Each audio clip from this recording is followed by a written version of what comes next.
So in the last class, we talked about conservation of energy, right? And conservation of energy basically corresponded in applying the first law of thermodynamics to a control volume. If you're taking thermo, then last class was pretty much a review of thermodynamics with a little bit of fluids involved.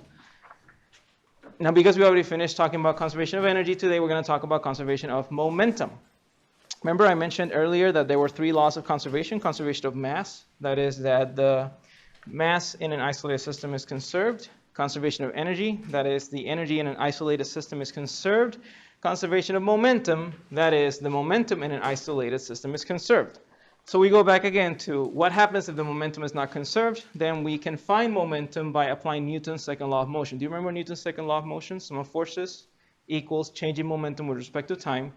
And if my mass is constant, then change in momentum with respect to time is just mass times acceleration, right?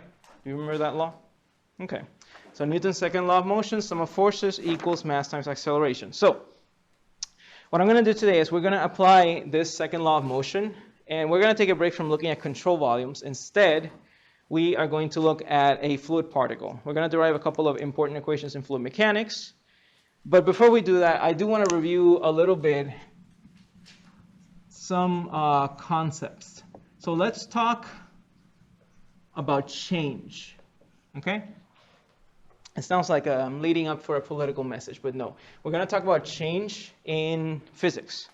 So work with me here. Let's say we have this particle, and at time equals 0, this particle is at a position of x equals x naught. So the particle at time 0 is at x equals x naught. So let's say the particle moves, and the particle moves with a velocity v. And you know that velocity, right? If we're looking at linear motion, velocity is just change in position with respect to time. Is that correct? Velocity can be looked at dx over dt. At this point, can we agree on this? Okay. So if the particle moves, perhaps at time equals delta t, it's going to be at a different position. So my question is, mathematically, right, what is the position of the particle at time equals delta t?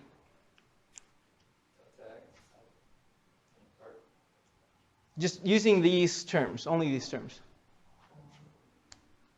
How do you find the position of the particle? This is physics, right?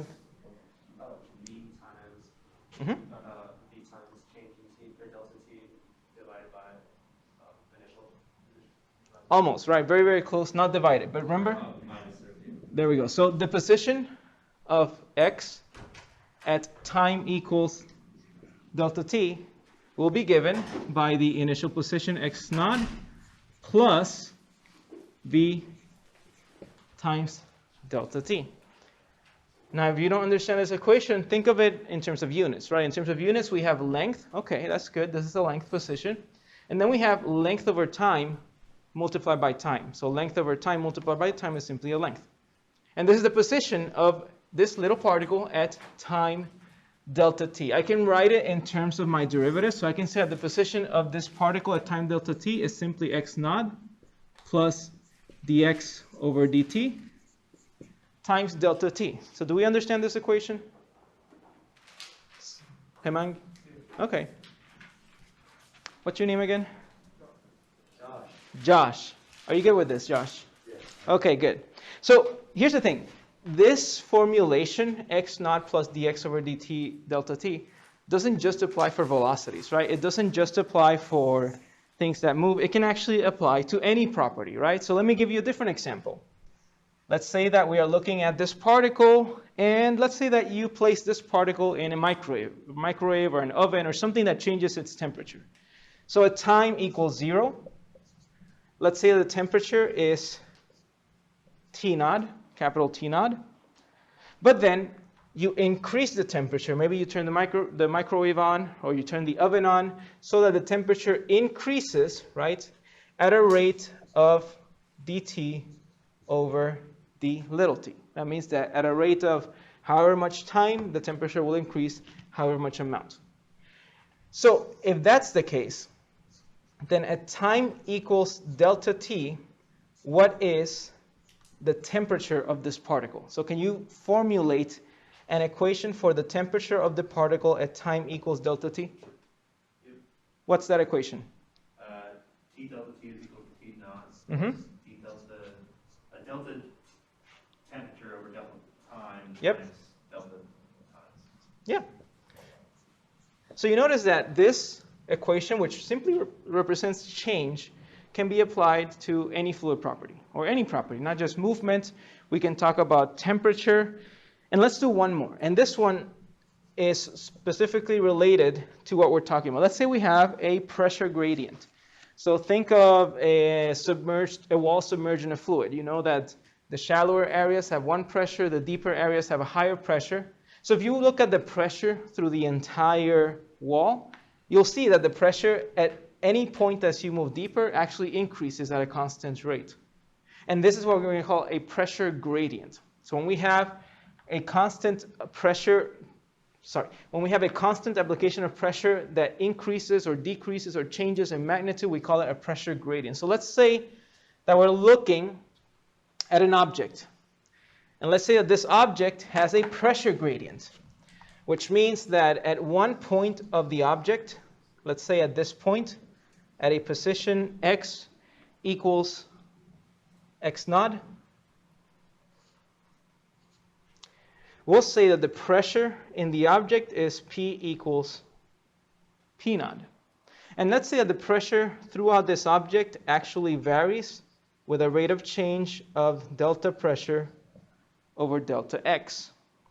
So my question is, if you know that the pressure changes throughout the object at a rate of delta pressure over delta x, then at a position x equals delta x, what is that pressure? Can anybody give me that formulation? In other words, what's the pressure at delta x? Density times height. And we're talking just in terms of these terms.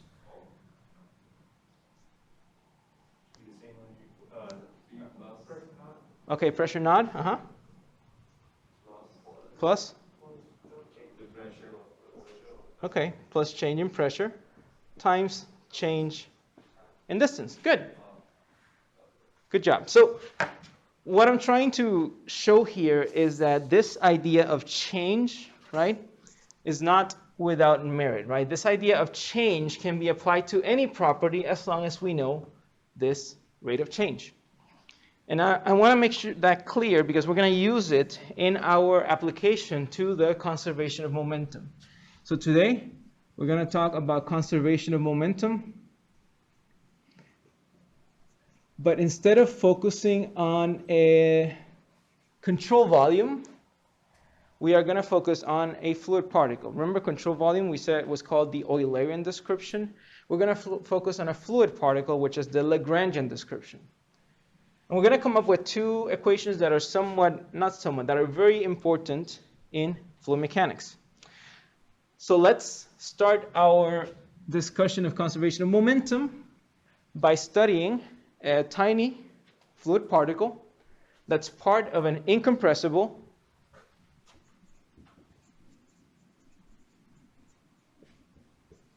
and inviscid fluid that flows at a steady rate. I said a lot of things here. When I say that this little particle is part of an incompressible fluid, what do I mean? What does incompressible mean? Right? Density doesn't change with respect to pressure, so we can treat our density as constant. When I say inviscid, what do I mean? This is one of those obscure terms that we talked about in week number 3, but we didn't mention again until today. So what do you think it can mean? That's correct, right? So incompressible, the fluid does not compress. Inviscid, what do you think it means? Exactly, right? Inviscid is simply that we treat it as if it had no viscosity. Now we know that all fluids are viscous at some point, but let's treat it as if there is no viscosity. And what does no viscosity mean? What that means is that, remember, viscosity is the resistance to shear stress. So if there's no resistance, that means that a fluid simply flows with no shear stress. That's all it is. So there's no friction on the fluid. It simply flows freely. Now, this idea that a fluid is incompressible and inviscid is typically what we call an ideal fluid. Of course, ideal fluid as opposed to a perfect fluid, as opposed to a real fluid. In reality, all fluids are viscous. But for this calculation, let's treat this fluid as if it were ideal, that is, incompressible and inviscid. And what did steady flow mean?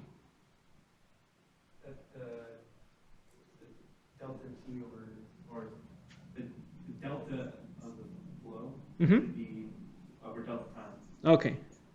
Should be constant. That's correct, 0, right? So steady flow means that the properties are constant throughout time. So the change in anything with respect to time in my flow should be 0. So essentially the flow is simply moving and all the properties are constant. So now let's look at this fluid particle that is part of an incompressible and inviscid fluid, that is an ideal fluid, that flows at a steady rate. And let's study it using streamline coordinates. So instead of x, y, z, let's look at a streamline S and Y. So I'm going to draw my fluid particle. I'm going to incline it a little bit so that we don't make any assumptions regarding gravity. So we have a little fluid particle and it is moving along a streamline. So my fluid particle is moving along the streamline. Here's my fluid particle. This is my streamline axis. And I'll just give this fluid particle tiny, tiny dimensions. We're going to go with a dimensional analysis or differential analysis because we're going to look at a tiny, tiny, tiny fluid particle. So I'm going to give this dimension of ds, that is a small, small, small measurement along the streamline. I'm going to call this my normal axis. So I'm going to give this side dimensions of dn. And of course, normal to the board, we're going to have dimensions of dy. So we have ds, dn, dy. I'm going to erase these terms here so we can have more space. So here I have my normal axis. So this is my fluid particle moving along the streamline. And its three axes are streamline axis, normal axis, y-axis, which is normal to the board, which means that it's pointing towards you. So I'm not going to draw it here. If I ask you first to tell me what the volume of this fluid particle is, what is that volume? Yep. ds, dn, dy. Good. Let's say that this is a fluid with its own density rho. And I'm just going to call this dV because it's a small particle. What do you think is the weight of this fluid particle? Density is rho. So what is the weight of this fluid particle?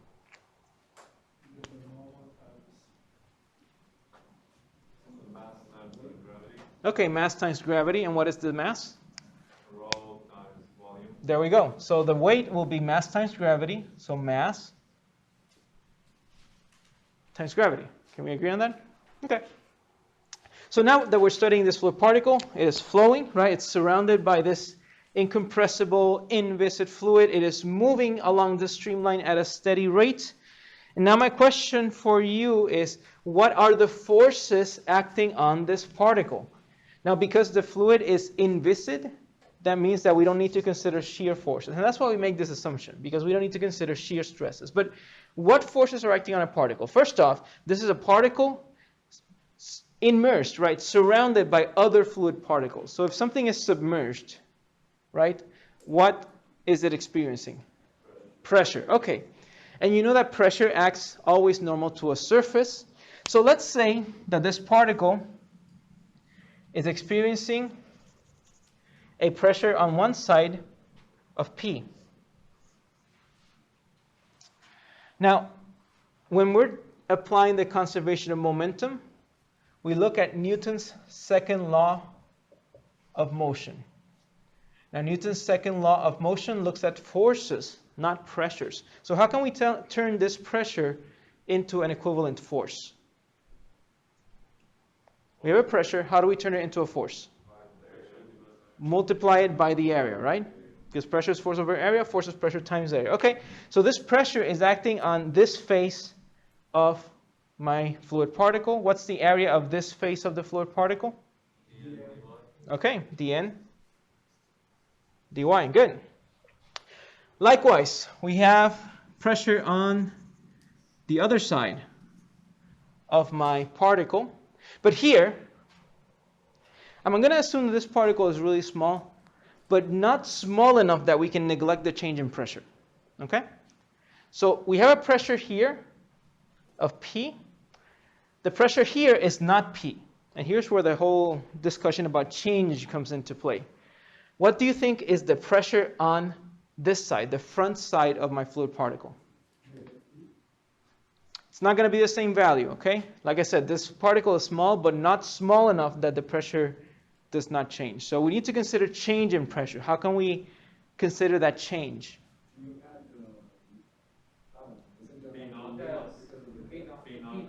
P naught, okay? Plus the change in pressure with respect to what? What changes between here and here? ds. Okay, P naught plus change in pressure over ds times whatever ds I moved, right? And how much did I move? ds. Okay. So I have my pressure at this term. And like I said, the reason I wanted to do this discussion is because I want you to understand where this term is coming from, right?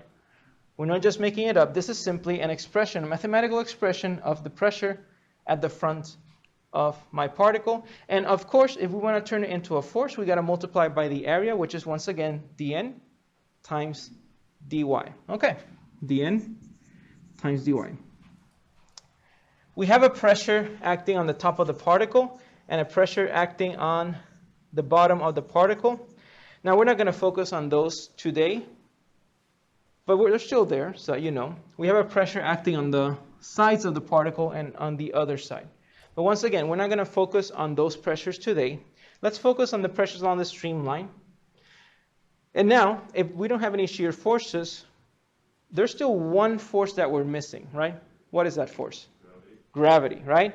Let's say that this is the centroid of my fluid particle, which gives us a gravitational force of density, volume, so ds, dn, dy, times gravity. Can we agree?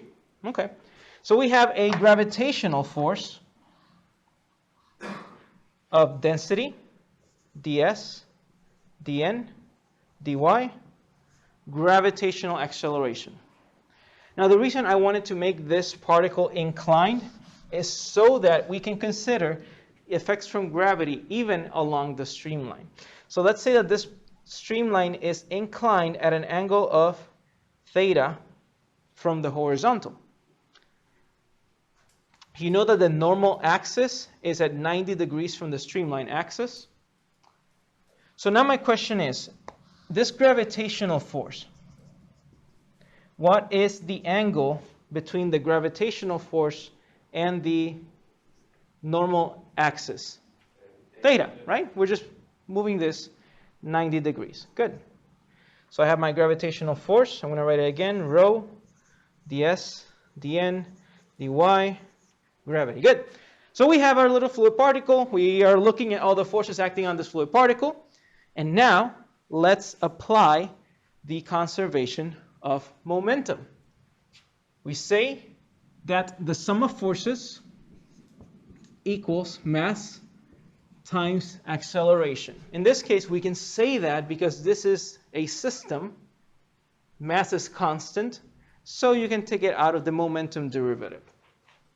So, sum of forces equals mass times acceleration. Let's focus, instead of focusing on the force vector and the acceleration vector, let's focus on streamline components only. Let's look at the sum of forces along the streamline, the acceleration along the streamline. you've done this before. Even if you have not used streamline coordinates, you've actually done this before. Because you found that sum of forces in the x direction is just mass times acceleration in the x direction. Same thing with y, same thing with z, and same thing along the streamline. So let's look at that. What are my forces here? We have sum of forces along the streamline direction. What forces do you see acting along this streamline direction? Okay, so we have pressure dm dy, right? What else?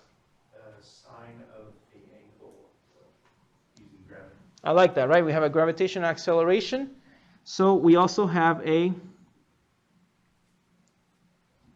there we go. We also have a streamwise component for that gravitational acceleration, right? Because it is at an angle from the streamline, so at least part of it is acting along the streamline. So I'm going to leave this to the end. What other thing we have? Yep, pressure at the other side. Good.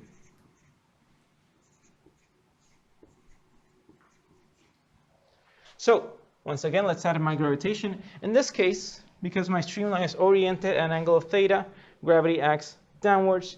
My gravitational force will be negative.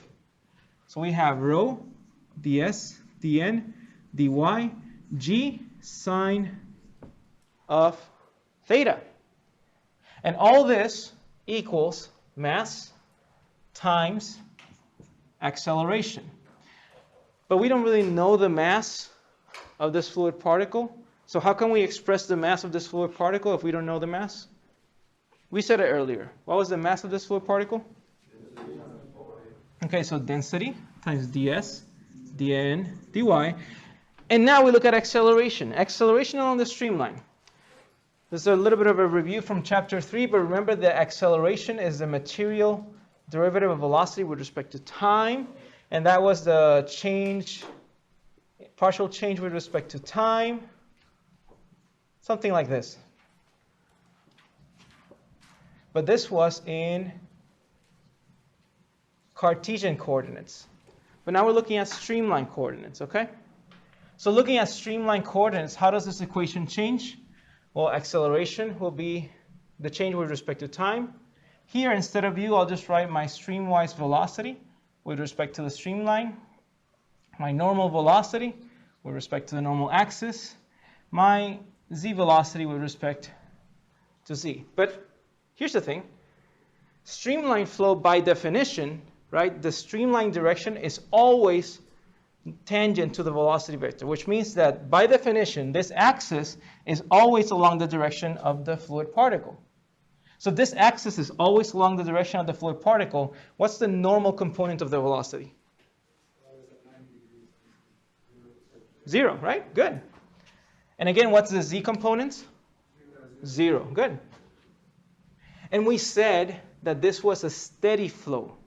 So what else can we do about this? The time derivative is 0. Good. So we get that the acceleration along the streamline would be Vs, which is just the velocity, partial Vs over partial S. Now, we use partial derivatives when your function has multiple independent variables. But what we're looking at here is that flow is steady, so time is not a variable.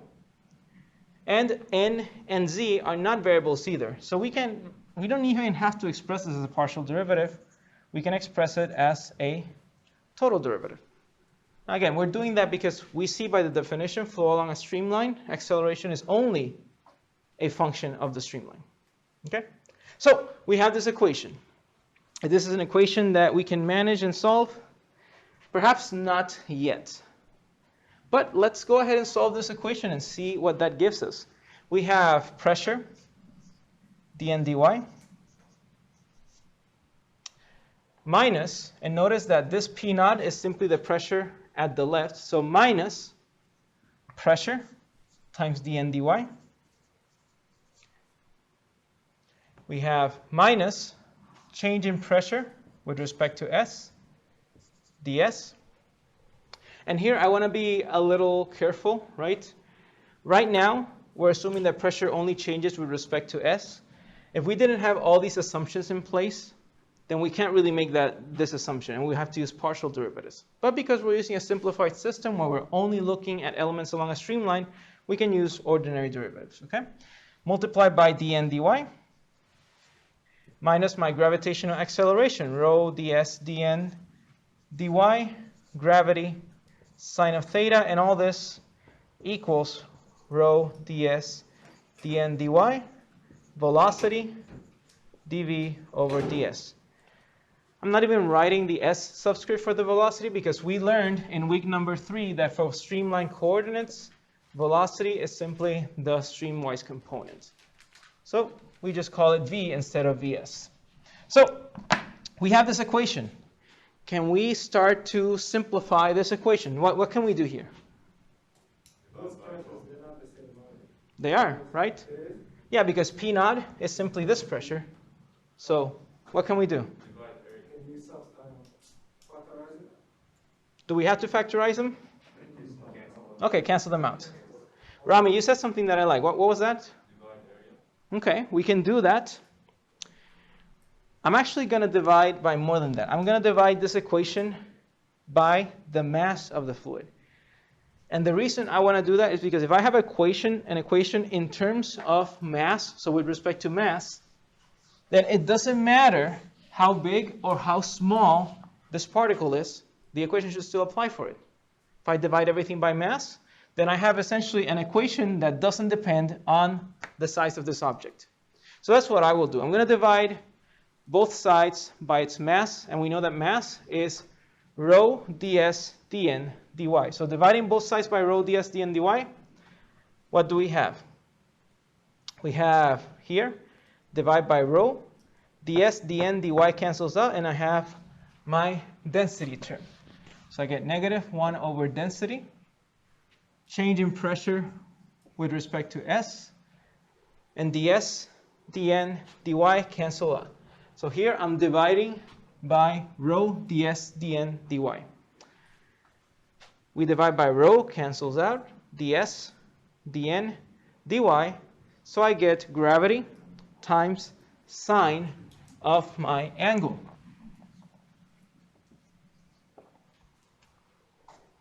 And finally, all this equals, again, cancels out rho dn ds dn dy. So I end up with my velocity times my change in velocity with respect to the streamline. So we have what's essentially a more manageable, I would say, equation. But let's make it even more manageable. Let's look at this triangle. We have a right triangle here with an angle theta.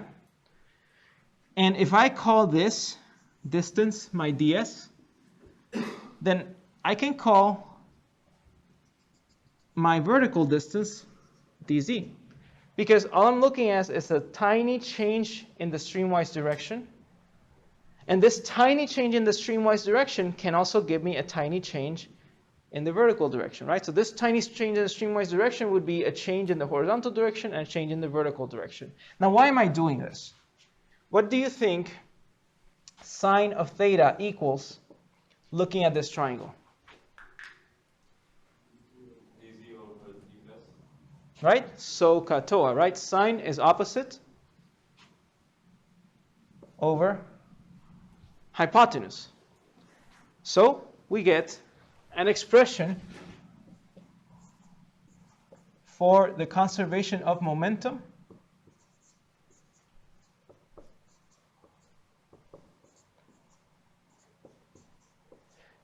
and now, final step. Do we see any common elements in this equation? Yep. So what I'm going to do here is I'm going to multiply both sides by the tiny, tiny, tiny differential change ds. I multiply both sides by ds. ds cancels out, ds cancels out, ds cancels out. And I'm going to rearrange. I'm going to move everything to the other side so that I get dp over density plus, cancel out that ds, velocity times dv, plus, cancel out that ds, gravity dz, And all this equals 0. And this is what's called Euler's equation. It's a little bit confusing because the Eulerian approach, which he also developed, looks at a control volume. But Euler's equation for fluids is actually a Lagrangian equation. So Euler's equation is actually a very important equation in fluids. Now you're not going to see it too much because you'll notice that for our engineering applications, we use a more simplified version of this equation. But Euler's equation is one of the fundamental equations that define the relationship between pressure, velocity, and elevation in a fluid. Now, of course, we're not studying to be scientists and researchers, I think. We're studying to be engineers. And in engineering, I'll be honest, you're not going to see this equation too much. Now, because of that, I'm not going to dedicate too much time to this equation today. Instead, let's try to figure out how we can take Euler's equation and create a form of it that is applicable for our engineering work in the future. So what I'm going to do is I'm going to skip, well, not skip, I'm going to move towards the Bernoulli equation. This was derived by Daniel Bernoulli, a member of the famous Bernoulli mathematician families. And Bernoulli took Euler's equation and realized that we can apply this equation. If we make a tiny bit of more assumptions, we can apply this equation and write it in such a way that it can apply to any point moving along a streamline without having to consider these derivatives. So in other words, he's taking this equation, which is for a tiny streamline, and applying it for any fluid body, no matter what the size. So what Bernoulli did was he integrated this equation. So let's go ahead and integrate Euler's equation. We have the integral of dp over rho. We have the integral of v dv. We have the integral of g dz, and all this equals 0. So let's start integrating. What's the integral of dp over rho? The flow is incompressible, so what does that mean about density? It's a constant. Okay, take it out of the integral. What is the integral of dp? Okay, so we get p over density. We have the integral of v dv. What's the integral of v dv? There we go. V squared over 2. I was a little bit afraid that you wouldn't know this integral. But we have the integral of GDC. Gravitational acceleration, of course, in engineering applications, we can treat as a constant. Take it out. What's the integral of GDZ? Just z.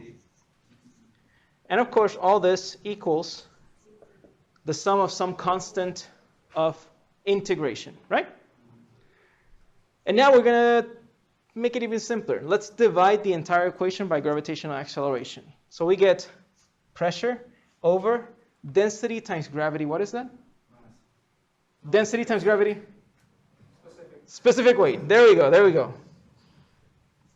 We have velocity squared over 2g. And we have gravity over gravity cancels out, z. And all this equals a constant. And this is Bernoulli's equation.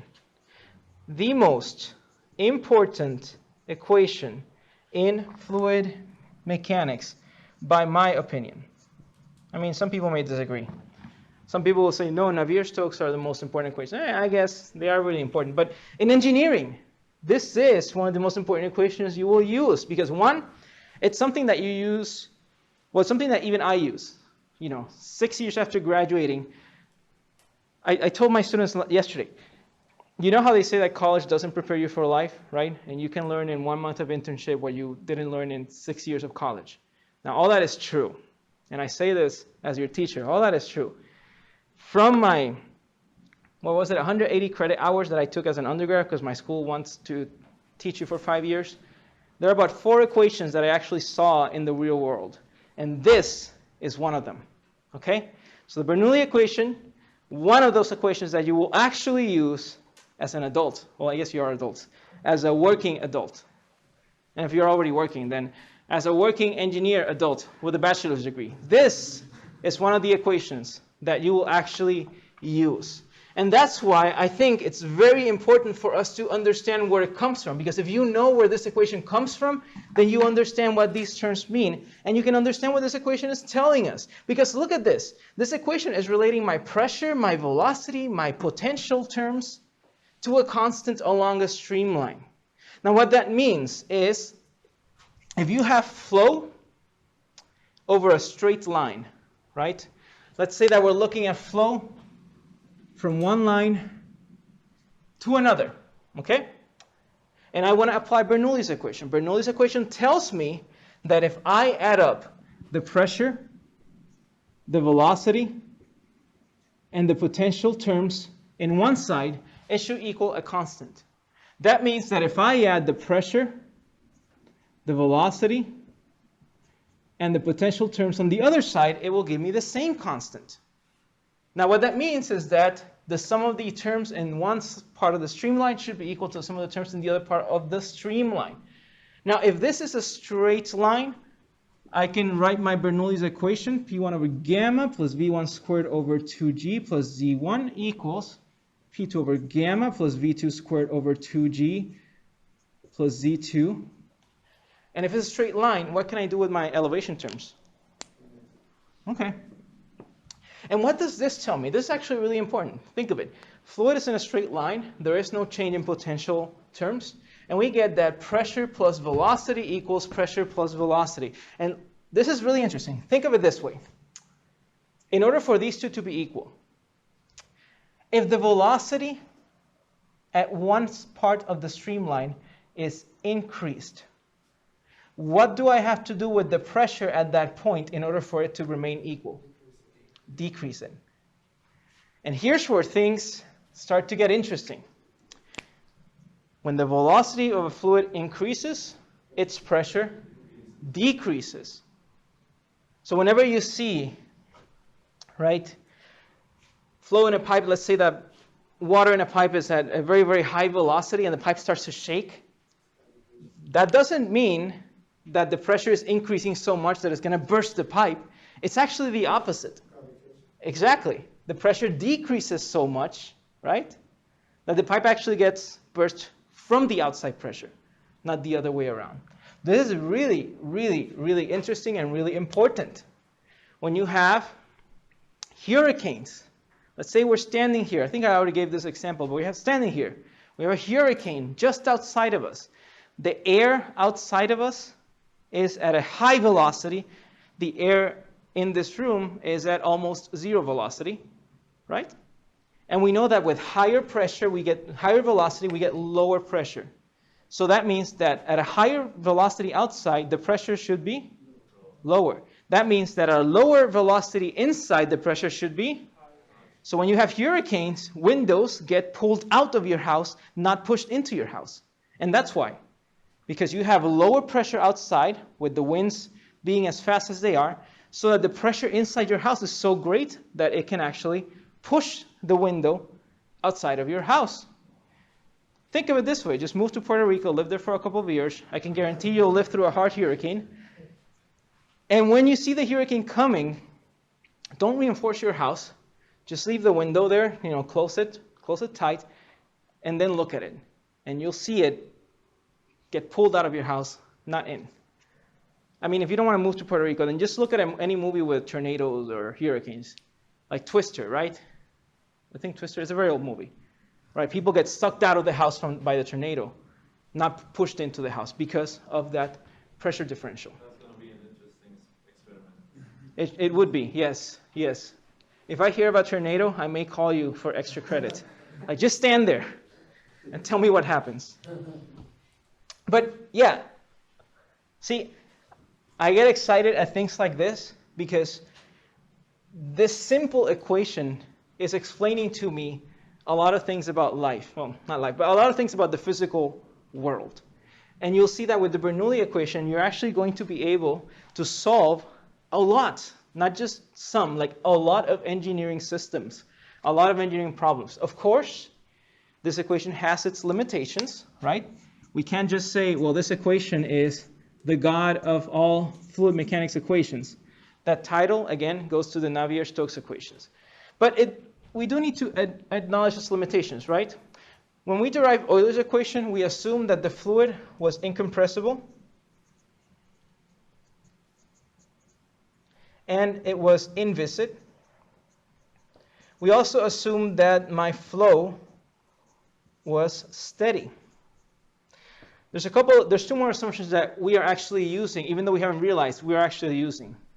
You see, this is an equation derived in streamline coordinates.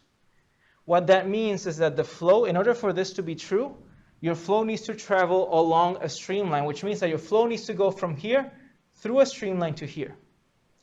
If you have, let's say, multiple streamlines, this equation only applies for each individual streamline, but not between streamlines. In other words, I can apply this equation and say that the 3 terms here are equal to the 3 terms here.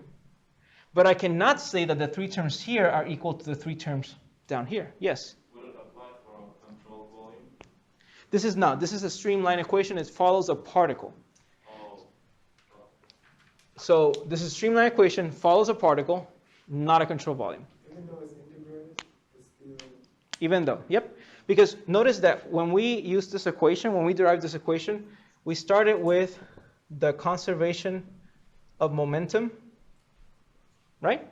And this is a system equation. This is a Lagrangian equation. If we would have wanted to apply the conservation of momentum to the control volume, my equation will actually look very different. And we're going to cover that next week, so don't worry.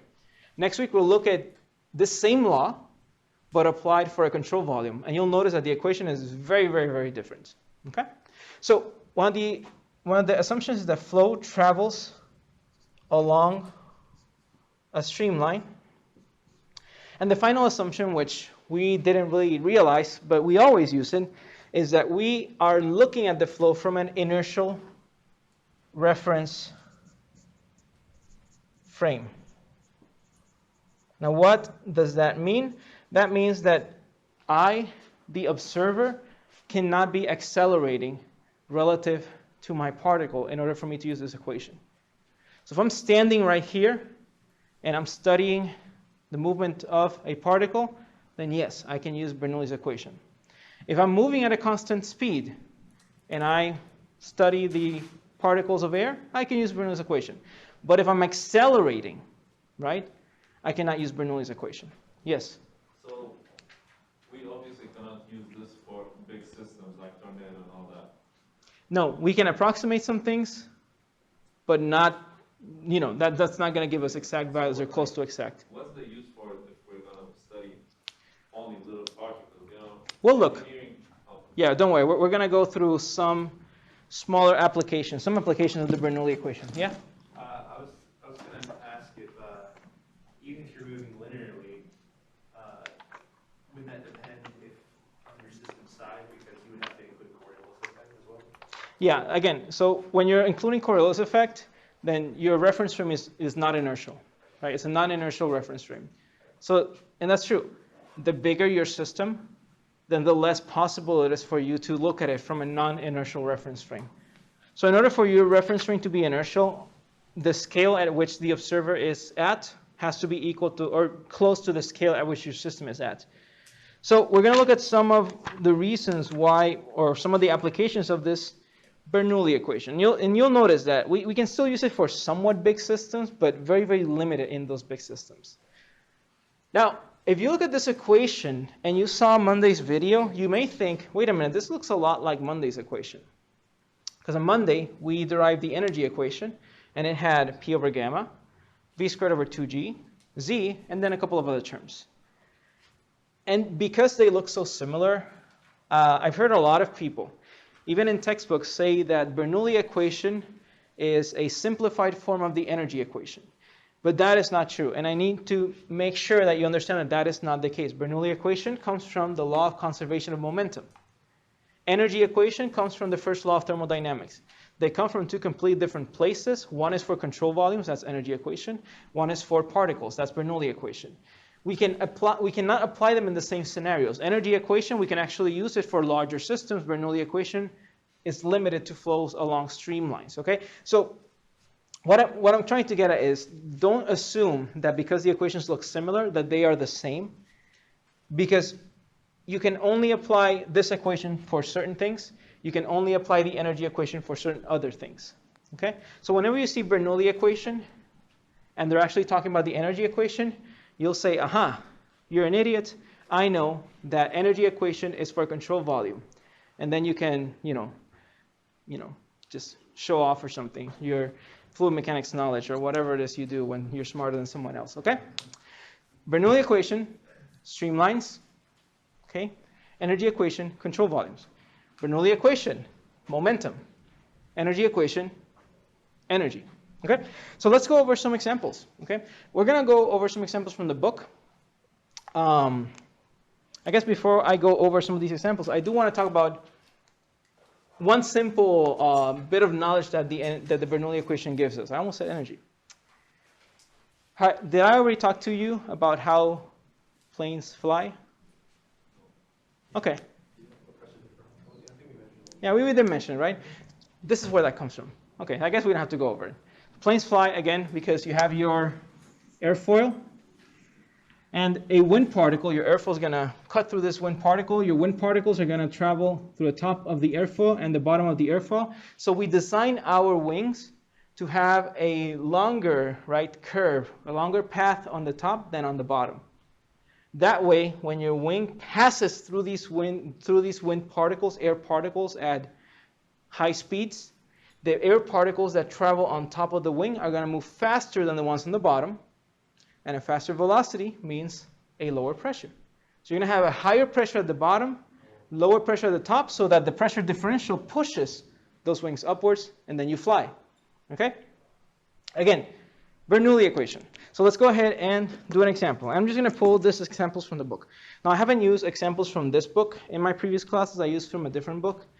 But I guess I brought this book this time, so. Did they know this from the beginning? When they were trying to build planes? Well, planes are newer than Bernoulli, so I'm assuming they did. But I don't know about the history of them. There are some things, right? There are a lot of times where our mechanical knowledge exceeds our theoretical knowledge, right? So if you look at helicopters, right? The Chinese, I guess the Chinese have been already dealing with that concept, even though they were not putting it into equations. So there are definitely times where we understand the mechanics behind it. It's just that it hasn't been formulated into a theory. And this is why I like this theory, because it allows us to explain things, but that doesn't necessarily mean that we needed to use them. So I have a lot of respect for people that can figure all this out without all these equations. And that's why when we derive the conservation of mass equation, I asked you to derive it first conceptually before we did the math. I wish I could have done it for this one, but I didn't know how to come up with these three terms conceptually. So in whatever time remains, let's just go ahead and do some examples from the book. I'm going to do 5.3 because that's one that's more similar to what you will see in your final exam. So this is example 5.3, and it's going to look at some of the applications of the Bernoulli equation in the field of pressure measurement in pipes.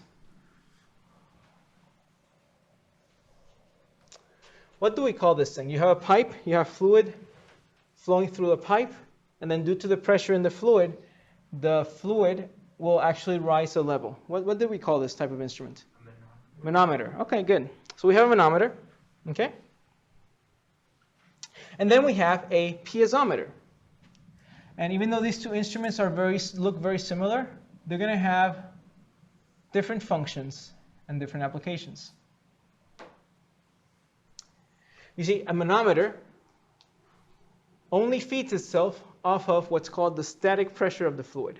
That means that once the fluid is moving, this is the amount of pressure that it would take. If you were to punch a hole in the pipe, water would leave the pipe and it would rise up to this level if it were contained.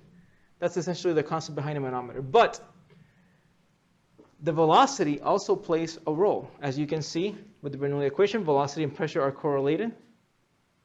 So we have this thing called a piezometer. And what the piezometer does is it actually starts to capture fluid in the direction of the streamline. In other words, my streamline, my fluid flows in this direction. And the piezometer captures fluid in that direction so that the effect of the velocity can actually give us a different reading. Now here's the thing. These two readings, even though they're different readings, they're actually related to each other. If I say that I want to measure my pressures at the center line of the flow, okay, center of the flow, then what do you think this reading represents? What? This reading, this depth, what does it represent? Exactly. And with manometers, we know that this H is equal to just pressure over gamma. Now we know this from manometers, but now with Bernoulli equation, we can see it in a different light. We see that this pressure over gamma is actually this term in the Bernoulli equation. I have a quick question about the second device. Mm-hmm. Shouldn't the liquid keep on rising and rising? It's like inserting another pipe in there, right? It's going to flow keep is gonna keep pushing out. Until the pressure is equal to atmospheric pressure. Oh. So the more you push up, right, Yeah. the less pressure you're going to end up having. Okay? So there is a limit. And one thing you do have correct is that it definitely will rise more than with the manometer. So that is definitely right. Okay? Because again, you have more of a pushing force here. Yeah. Okay? Now this elevation, okay?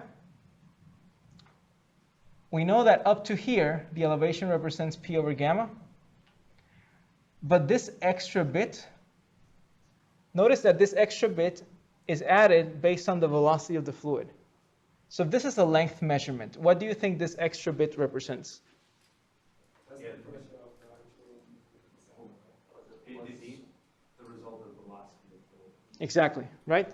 Velocity of the flow. So this is actually just v squared over 2g.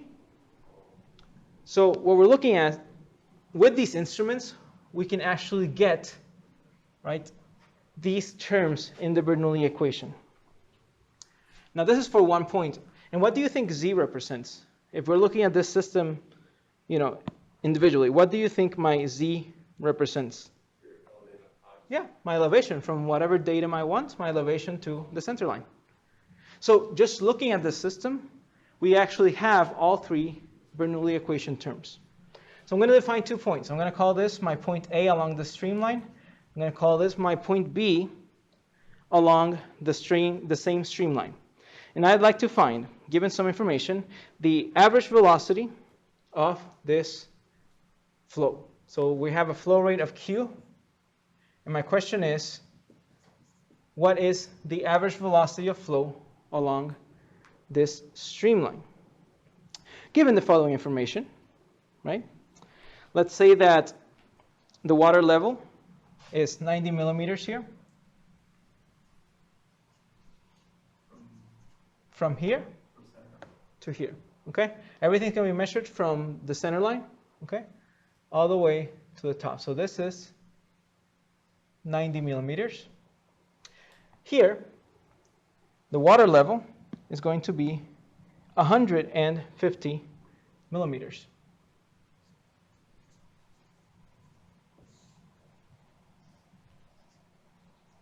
Okay? Let me just make some room here. I gotta write a little bit more. Let's say that our datum is simply the center line. So this will be my elevation 0. And you can set your datum to whatever you want, but I'll just set it that way so that we can work better, okay?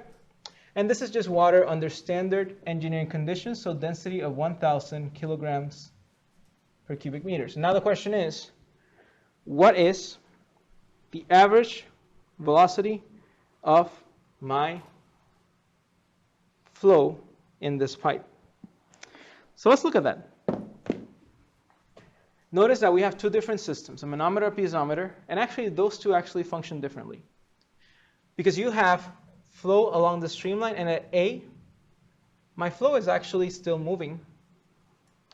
But at B, my flow is not moving because water is going to enter here, rise up until it becomes completely static. So until when this is balanced, none of this flow inside this tube is moving. So that means that my streamline at B comes to a stop. And this is actually done on purpose because it helps us, right? It helps us apply Bernoulli's equation here. Now, we said that the difference between this point and this point was the dynamic head, was the velocity term, which we're going to call dynamic head, right? V squared over 2g. But that's if we're looking at everything in the context of point A. Now I also want to look at my equation in the context of point B. And so why am I doing this? Bernoulli's equation says that these three terms are constant throughout an entire streamline.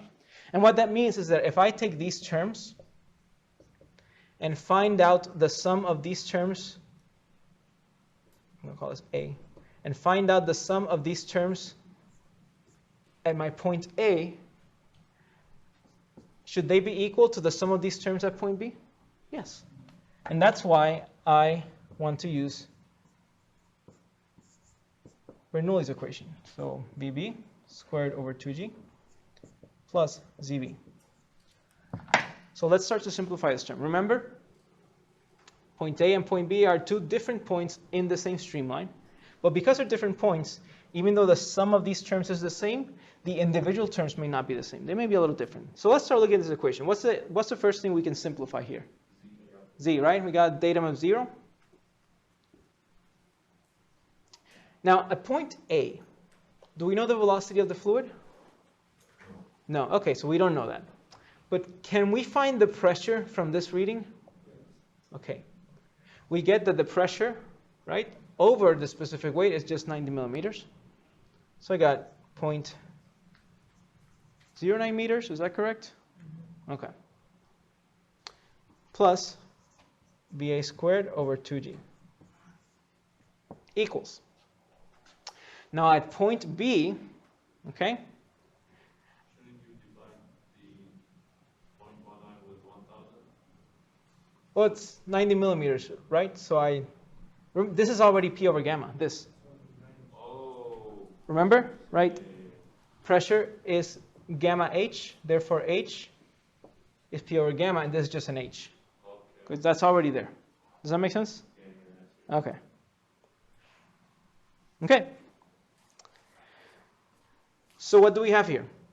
At point B, we have a pressure reading. Remember we said that this difference was the dynamic head at point A. However, now that we're looking at point B, we need to consider that the velocities and the pressure are going to be different at this point. So at this point, we still have a pressure reading, okay, which is 150 millimeters. But then what is the velocity at B? 0, right? At point B, my flow comes to a stop. And now, could I find the velocity at point A? Because this pipe has to be under steady flow, that's part of our conditions for the Bernoulli equation. The velocity at one point in the streamline should be equal to the velocity at any point in this pipe. Obviously, except for point B. But other than that, any other point should have the same velocity. Whenever we have fluid come to a stop, we call this the stagnation point. And you'll read more about that in your notes and in the textbook. So, we find our velocity at point A. And what is that velocity equal to? 1.085. Can you say it again? 1.085. 1.085. I can't really find the answer here, but I'm going to believe you.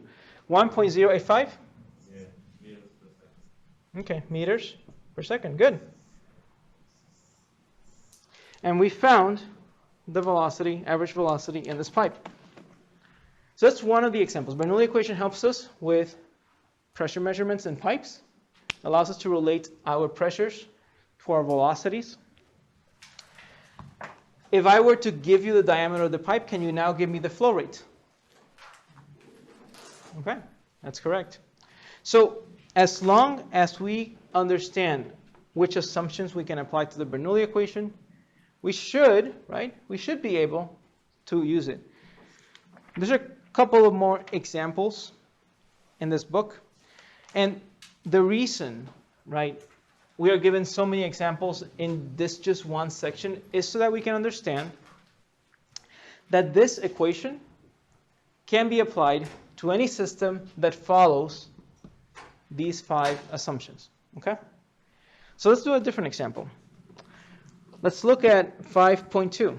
And I'll just keep doing examples until I run out of time. Now in 5.2, we're looking at a plane. Okay?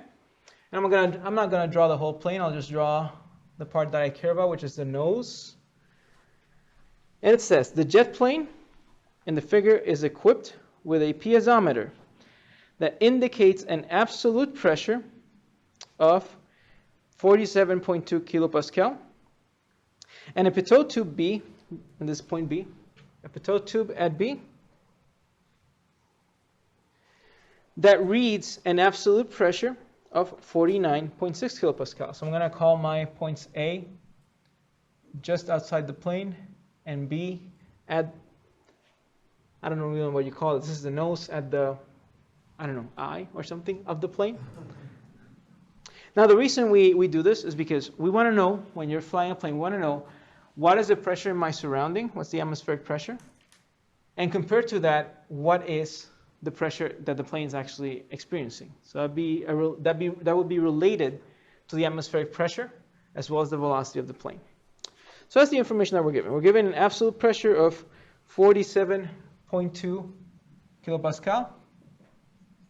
That's absolute. And we're given an absolute pressure of 49.6 kilopascal. The question is, what is the altitude of the plane? And this is nice. What is the altitude of the plane, and what is its speed? How can we apply Bernoulli's equation here? It is a Bernoulli equation problem, so I'll give you that. So how can we start? Okay, write down the formula. Let's write down the formula and then see what we have, see what we're dealing with, and figure out if we can use it. Okay?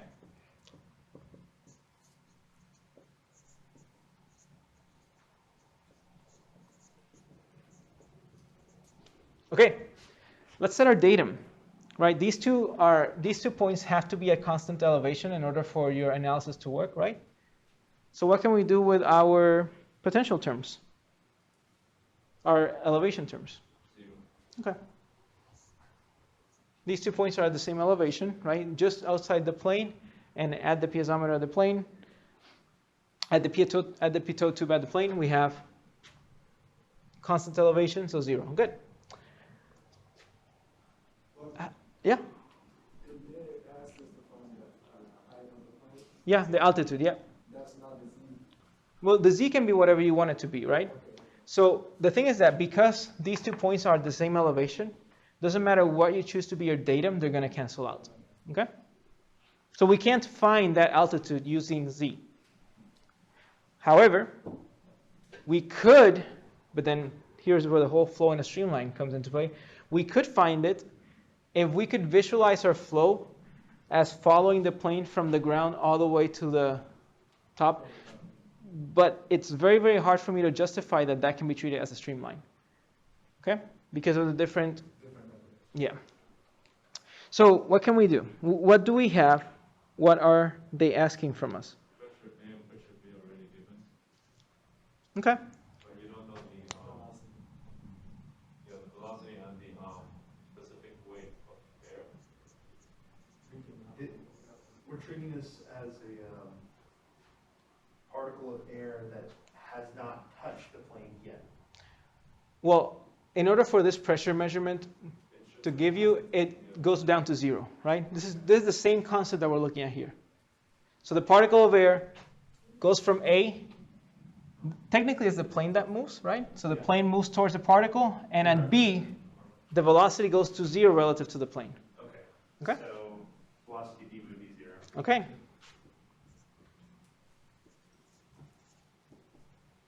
Pressure B, do we know it? Yeah. Oops. Can we find out the specific weight of the air? Yeah, we can. You can get it from tables. In terms of tests, obviously I give it to you, but you can get it from tables. And let me see if it's already here. Yep, here we have the density of air, not the specific weight, as 0.6601 kilograms per cubic meters. But isn't that dependent on altitude? The density of air? Yeah. So this is the density of air at that elevation. So at whatever elevation this is. So they're just giving it to us as data. Yes? Since A and B are at the same height, can we use pressure over gamma? Or is that only for height? Like pressure over gamma is the height? We cannot do that, but, well, we can do that, but it doesn't matter that they're both at the same height. We could actually do it for either one of them, right? So if we know the density of air at this height, right, then what does this pressure mean, right? This is absolute pressure. This is atmospheric pressure. So we can relate the atmospheric pressure to your height in that way. So you say, well, from whatever altitude this is to the ground elevation, my increase in pressure is 47.2. Well, it goes from 47.2 at here to how many, what's the atmospheric pressure at the, no, absolute. These are absolute pressures, right? So what's the atmospheric pressure at kilopascal? 101.3, right? 101.3, okay? So the idea is, and you have a point here, right? The idea is, if you look at this plane, here's my plane, whee, and you have ground elevation. The pressure here is 101.3 kilopascal. The pressure here is 47.2 kilopascal. So you know what that change in pressure is, right? So if you had the specific weight of air, which we can get from this density, then we can estimate that altitude. Now, this is not really the point of this class. The point of this class is to use Bernoulli's equation, but I like the fact that you can relate, right, that you thought of relating this P over gamma to a height term, because you're thinking like an engineer, and that's good. And that's one way of solving this problem, but the book actually just says, look at a table, and that's it. So the book actually says, look at the table that relates absolute pressure to altitude. The book doesn't want us to think like engineers. So according to the book and according to a table, at this altitude, at this absolute pressure, the altitude is 6 kilometers. And given this density of air at that altitude, could we find this velocity? Okay. I'll let you solve it. We're running out of time. So I will let you find that velocity and give me that value.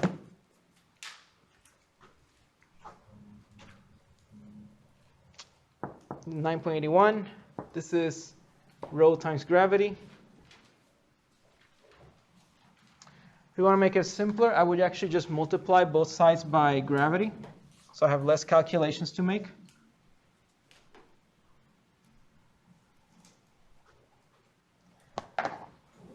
Let's see. What does this give me? 49.6 minus 47.2 kilopascal divided by density, multiply by 2, and take the square root.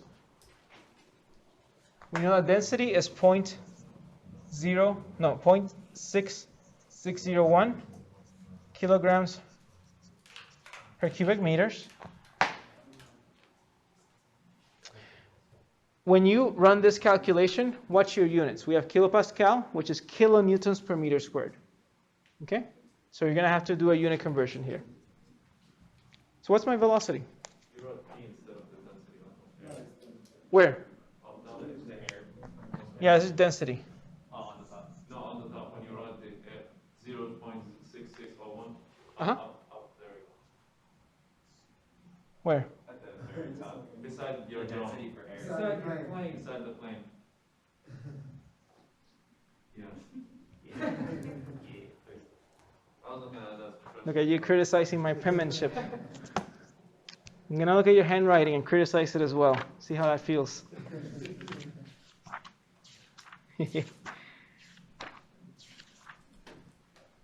Okay, let's give me that value and then we can call it a day. I got 85.27. 85 point what, sorry? 127. Okay, 85.3. That's what the book says, so I'm going to assume that you're right. What are the units? Meters per second. So Bernoulli equation. Simple equation. I can guarantee that if you ever work with something related to fluids in your life, you are going to run into this equation. And you're going to use it. And you're going to run into people that don't know how to use it. And then you can prove to them that you know more than them. You'll say, I took class with David. I know what the Bernoulli equation is. All right, I'll see you next week. Make sure you start preparing for that exam.